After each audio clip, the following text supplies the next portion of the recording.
Lift this twisted veil from our eyes forever and ever. And that's it. So the reason I wanted to summarize all of this is because that's the end of all of the new lyrics for this song. There are no new lyrics in this song, and we are 2 minutes and 20 seconds in on a 4-minute song, 3 minutes 55 seconds. So we're only about halfway, a little over halfway through the song, and we're done with all the lyrics. There are no bridge lyrics here, which is terrible. It is so lame. And look, I'm just going to talk holistically about the lyrics now. Like these lyrics are just a mess. They're just a mess. If this song is like, I feel like they wanted this song to be a serious, or no, they didn't want to do any actual thinking on this song. If they wanted this song to be a serious examination of things like fake news and propaganda, they would have deeper lyrics, deeper themes and ideas. They'd have a bridge that addresses it and does things, but they don't. Instead, they let this pre-chorus kind of do the work of the bridge. That's why, think about it, right? We've got this conflict of we're all stuck in the matrix and we can't get out and we need to learn to break out, right? But they don't have a bridge. So the bridge is usually the thing that reframes the nature of a song, but they don't do that here. So in the pre-chorus, they have to do it with the second pre-chorus because it's the last time we hear new lyrics. So she says, wake up to the madness. Just wake up, guys. Just stop getting lied to. Just wake up to the lies, man. The rats in the wall are already coming through. Weird fucking metaphor, but whatever. The rats are showing themselves the liars. We're exposing the liars, guys. And then lift this twisted veil from our eyes. Okay. Forever and ever. She did it, guys. It's solved. Reality. We see it all now. Because she told us to lift she said, lift the twisted veil from our eyes forever. What are we doing? What are we doing? Super lame. And that's it. That's what the bridge should have been.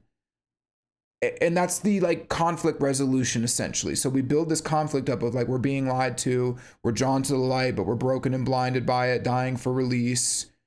What have you done to me? You drained my life out of me, all of this shit.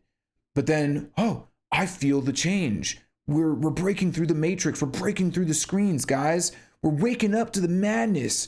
We're fixing it, dude. The rats are showing themselves. And we did it forever and ever. It's super lame.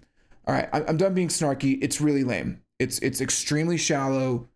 It's just lame. So let's get into more details. So first off, the song title, the fact that it's almost literally implying Twitter followers. When she says, who will you follow? The implication is quite literally, who are you going to follow on Twitter? Who are you going to follow on social media when all the people you follow are lying to you and you're just following propagandists? It's that is so stupid. That is so lame. And then the fact that she uses kind of relationship boyfriend analogous lyrics, what have you done to me? Again, here's your cell phone. What have you done to me?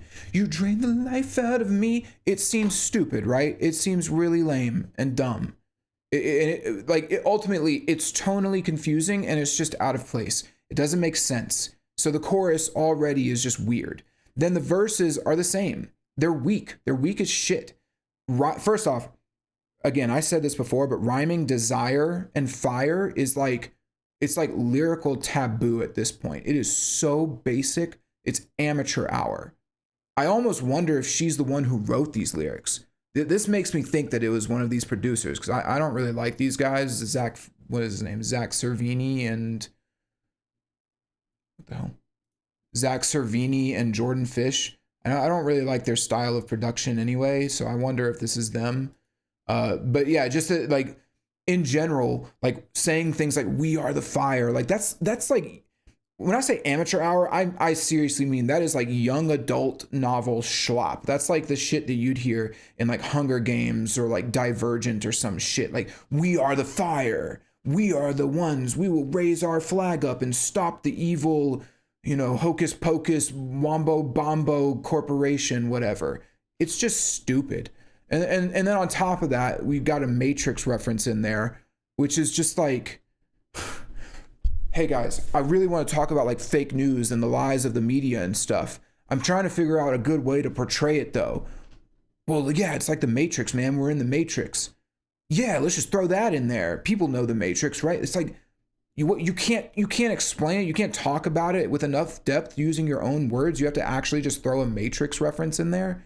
It's like me writing a song about space, and then instead of like about me going up into space, and instead of me describing my own emotions about it, or like how I feel about it, or like the beauty of the stars or the planet, like looking back on Earth, I say like, I fly up into space. It's like 2001: A Space Odyssey.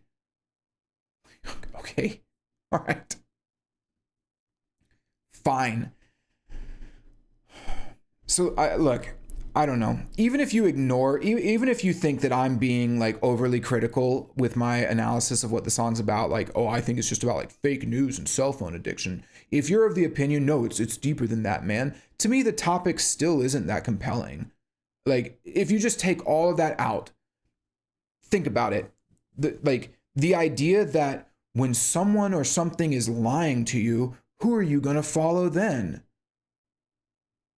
What a lame thing to do. Let's even go with my original interpretation, what I thought this song was about, which didn't make sense to me, but I still was like, okay, this is the only thing I think it could be, was losing your faith, right? You don't lose your faith and then immediately think, like, you don't think, wow, like my faith in reality is gone. I no longer believe in God. Who am I gonna follow now? You don't do that.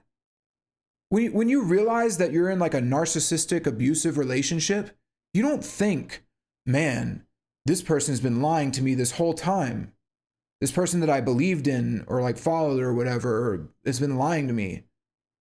Well, who am I going to follow now? You think, oh my God, I got to learn to stand on myself. Like I got to learn to stand by myself, stand on my own and like be independent and be, strong-willed and like see these things for what it is. You don't think, well, who do I follow? Like that's sheep mentality. It's literally sheep mentality. That's what this song is. So it's like you could even take away everything I've said about it being about like, oh, it's about your cell phones and shit and just screens and all that. And you could make it about something else and it still doesn't make sense. It's still a lame song topic. And then honestly, like to just like the final cap on this is that the song doesn't even have like a decent conclusion. The conflict is given. And what drives me nuts is like the beginning of the song is so compelling. It's like, what have you done to me? It's like, okay, there's so much you could do with that. So much you could do with that. And then for it to be about something so lame, and then she doesn't even conclude it properly. She literally just says, lift the veil from our eyes forever. Fucking how, Amy? Fucking how? Explain, please. Do we just log off Twitter? Do we stop watching TV and throw our phones away? Because it's not going to work. We're not going to do that. It's like literally the song is just saying, man, fake news sure is bad. Yeah, man. We shouldn't fall for it. Lift the veil from your eyes, dude. Heck yeah, dude. We did it. Let's have a party. That's it. That's the song. Literally, that's the song. She gives no way to break out of it. She doesn't even really do a good job of explaining the fucking problem and specifically what the problem is. She doesn't explain how to get out of it. There's no resolution, nothing. And now you can see it on my new patented fucking song progress chart here. We're halfway through the song. There's no more new lyrics. The conclusion is there. What the fuck is the point of listening to the rest of the song? What are we even doing? And this is kind of why I wanted to talk about the song, because I was like, this is ridiculous. What an unbelievably shallow song from a lyrical perspective. How disappointing. How disappointing. This is like watching a movie. This is like watching Star Wars and it's bad. And then they blow up the Death Star in the middle of the movie and celebrate their victory against the Empire. And then you're just like, well, what's the rest of the movie about? Oh, nothing. There's no more conflict. There's just whatever. All right. So yeah, suffice it to say, I don't like the lyrics of this song. Yeah. Unbelievable. It's actually impressive. Like some of the worst lyrics I think I've ever seen. Genuinely. Terrible lyrics. I did Fix Your Face by Machine Gun Kelly and Fred Durst last week. The lyrics on that, and I was very critical of MGK's verses. His verses are better. His verses are better. The lyrics on that song are better. This is so lame. Amateur hour. All right, let's keep going. Actually, we're just going to skip the next part because it's just another chorus, and who cares?